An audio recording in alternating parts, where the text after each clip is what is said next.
Hello guys. तो आज जो सीरीज़ हम एक्सप्लेन करने जा रहे हैं उसका नाम है boss and me, episode number 7। Episode 7 की शुरुआत में दिखाया जाता है कि शान जो होती है वो लिu से बात करती है और वो अपना माइंड बना लेती है कि वो ज़ैंक्वी पे क्रश करना बंद कर देगी और कहती है कि वो अपने काम के ऊपर अब से फोकस करेगी।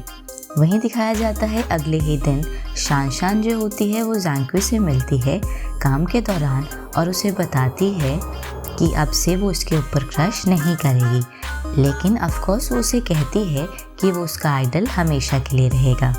वहीं ज़ैंक्वी उसके कन्फेशन को एक्सेप्ट करता है और साथ में उसे कहता है कि इस नदी में बहुत सारी मछलियाँ और भी हैं।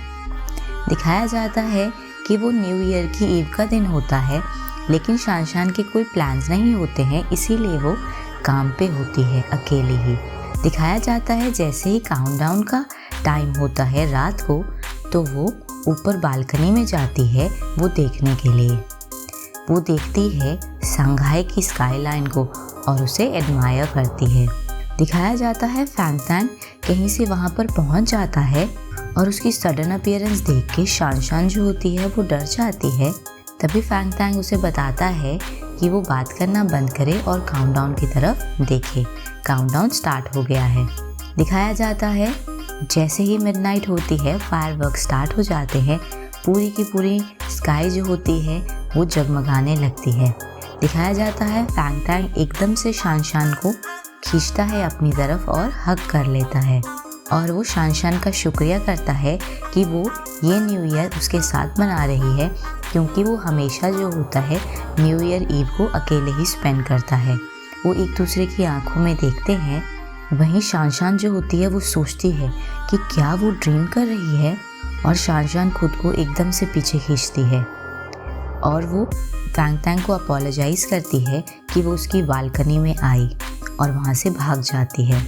जैसे ही शान नीचे डाउनस्टेयर जाती है वो सोचती है कि आखिर एग्जैक्टली अभी क्या हुआ बालकनी में फैंग के साथ, और वो खुद को रिफ्यूज़ करने की कोशिश करती है कि उसके और फैंग के बीच में कुछ भी नहीं है, और वो ये कंक्लूड करती है कि फैंग ने उसको मिस्टेकनली हग कर दिया होगा, और वो सोचती है कि एक्चुअली में वो उसे चोक करने की कोशिश कर रहा होगा, क्योंकि वो उसकी बालकनी में थी, इसीलिए उसे हग किया था उसने।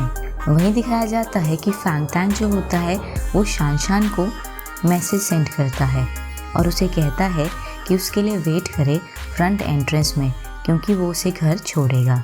दिखाया जाता है जब वो उसके साथ ड्राइव करती है वो बहुत ही ऑकवर्ड फील होती है। वो एक दूसरे के साथ बिल्कुल भी बात नहीं कर रहे होते हैं। दिखाया जाता है कि जब वो फाइनली शान की जगह पे पहुंच जाते हैं तो फैंग जो है उसे गिफ्ट देता है, जो कि वो उसके लिए लाया होता है ट्रिप से। शान जो होती है वो बहुत ही शाई एक्ट करती है उसके सामने। वो उसकी आंखों में तक नहीं देखती है। जैसे ही वो उसकी कार से उतर जाती है तभी वो उसको देखती है। जैसे ही वो वापस जाता है और उसको ये रियलाइज़ होता है कि उसने अननोइंगली फैंग को एग्री कर दिया है कि वो उसके साथ दोबारा लंच करेगी। दिखाया जाता है कि शान जब उस गिफ्ट बैग के अंदर देखती है तो उसमें काफ़ी सारे एक्सपेंसिव स्किन केयर प्रोडक्ट होते हैं, जिन्हें देख के शान काफ़ी इम्प्रेस हो जाती है। लेकिन वो सोचती है कि शायद फैंग ने उसे इसीलिए दिया है ताकि वो उसका खाना पिकअप कर सके दोबारा से। वो आधी रात तक ये सोचती रहती है कि उन गिफ्ट पैक को वो अपने पास रखे या उसे वापस दे दे। तो फाइनली वो डिसाइड कर ही लेती है कि वो उन्हें अपने पास रख लेगी।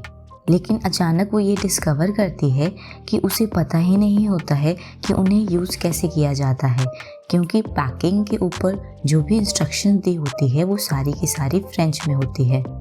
दिखाया जाता है शान जो है उन वर्ड्स को कॉपी करती है और अगले दिन काम पे लेके आती है और फैंग की सेक्रेटरी से कहती है कि उसे उसके लिए ट्रांसलेट कर दे।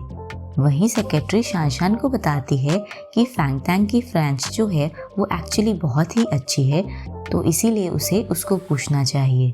दिखाया जाता है उसी वक्त वो उसके पीछे खड़ा होता है। दिखाया जाता है कि फैंग जो होता है वो शान का पेज जिसमें फ्रेंच लिखी होती है वो लेके उसको अपने ऑफिस में फॉलो करने के लिए कहता है लंच के लिए।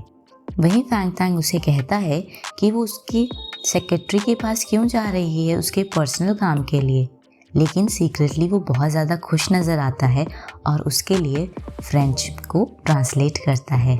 दिखाया जाता है जैसे ही वो लिख रहा होता है, शान जो होती है वो फैंग तांग की तरफ स्टेयर करती है, लेकिन मेंटली वो खुद को रिमाइंड करती है कि उसके बारे में सोचना बंद कर दे, क्योंकि उसी का रूल होता है कि वो अब किसी के ऊपर भी क्रश नहीं करेगी। दिखाया जाता है कि एकदम फैंग तांग जो होता है उसकी तरफ देखता है जैसे ही वो लिख रहा होता है और देखता है कि किस तरह से शान जो है उसे वॉच कर रही है। दिखाया जाता है वो एकदम क्विकली जो होते हैं वो एक दूसरे से अवे हो जाते हैं, लेकिन फैंग तांग जो होता है वो स्माइल करता है।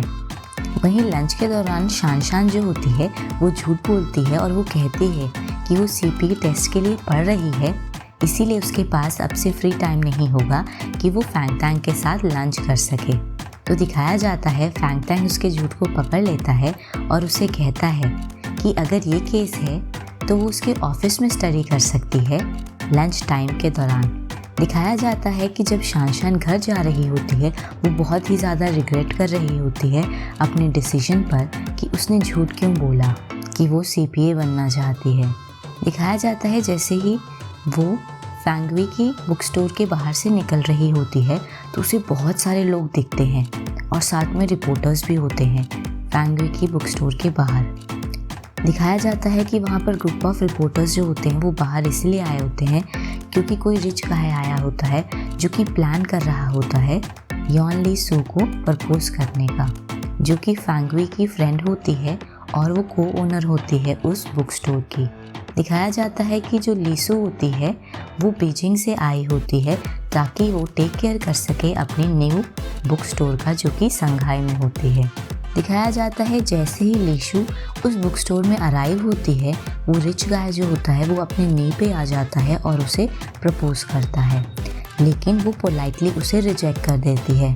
दिखाया जाता है कि शान और वो पूरा का पूरा ग्रुप जो कि रिपोर्टर्स और लोगों का होता है वो बहुत ज़्यादा सरप्राइज़ होता है कि उस लड़की ने ना कहा।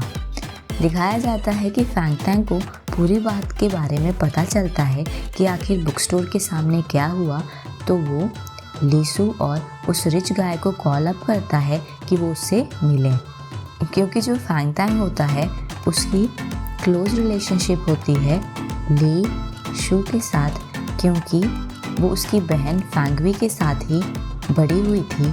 दिखाया जाता है जैसे ही वो रिच गाय वहाँ पर आता है तो फैंग तांग उसे वार्न करता है कि वो लीशु को हरास ना करे, क्योंकि उसने क्लियरली उसे बता दिया है कि वो उसे नहीं चाहिए। दिखाया जाता है कि वो रिच गाय पूरे के पूरे डिफेंसिव मूड में आता है और वो फैंग तांग को कहता है कि उसके बिजनेस की बात तो है ही नहीं कि अगर वो उसका बॉयफ्रेंड बनना चाहता है। तो वहीं फैंग तांग उसे बताता है कि वो लीशु का जो है वो क्लोजेस्ट पर्सन है, वो उसका भाई है। तो दिखाया जाता है लीशु का चेहरा जो होता है वो एकदम से रंग बदलता है जैसे ही वो उसको सुनती है कि उसने क्या कहा, और वो बहुत ही ज़्यादा डिसअपॉइंट नज़र आती है। अगले ही दिन का लंच का सीन दिखाया जाता है जहाँ पर फैंग तांग जो होता है वो शान को प्रेजेंट करता है एक बहुत लंबा टावर किताबों का, जो कि उसकी हेल्प करेगा पास करने के लिए सीपीए टेस्ट। दिखाया जाता है कि फैंग तांग जो होता है शान की बात को सीरियसली लेता है और उसे कहता है कि हर आधे महीने उसका एग्ज़ाम होगा। वहीं दिखाया जाता है कि शान जो होती है वो प्रोटेस्ट करती है कि उसका काम भी है, वो इतना सारा टाइम स्पेंड नहीं कर सकती है इन प्रैक्टिस टेस्ट को देने में। तो वहीं फैंग तांग जो होता है वो कहता है कि वो जो है वो सैटरडेज को आ सकती है। वहीं घर का सीन दिखाया जाता है जहाँ पर शान जो होती है वो लुलू और उसकी रूममेट को कहती है कि उसे लगता है कि फैंग तांग जो है वो उसे परस्यू करने की कोशिश कर रहा है। तो दिखाया जाता है वो दोनों ज़ोर ज़ोर से हंसने लगती हैं और उसे कहती हैं कि वो जो है वो क्रेज़ी हो गई है। वहीं दूसरी तरफ दिखाया जाता है कि लूशू और फैंग तांग जो होते हैं वो ड्रिंक्स के लिए जाते हैं। वहीं दिखाया जाता है कि फैंग तांग लीशु से पूछता है कि उसने उस रिच गाय को क्यों रिजेक्ट किया, कि एक्चुअली में कोई है जिसे वो पसंद करती है, तो दिखाया जाता है लीशु जो होती है वो उसे बताती है कि कोई है, लेकिन वो शायद उसकी फीलिंग को जानता ही नहीं है। वहीं दूसरी तरफ दिखाया जाता है शानशान जो होती है वो फैंग टैंग को कहती है कि वो फ्रीली एक्सेप्ट नहीं करेगी उसकी स्किन केयर प्रोडक्ट को जो उसने उसको दिया है, और वो प्लान करती है उसे पे करने के लिए जो मनी वो अर्न कर रही होती है ओवर टाइम काम करके। फैंग टैंग कहता है कि क्या उसने वो प्रोडक्ट यूज़ करना शुरू कर दिया है, तो तभी दिखाया जाता है कि शानशान उसे कहती है हाँ। तो फैंग टैंग उसकी तरफ लीन करता है और उसके चेहरे की तरफ देखता है, क्या प्रोडक्ट ने असलियत में काम करना शुरू भी किया है या नहीं। इसी के साथ एपिसोड 7 की समाप्ति होती है।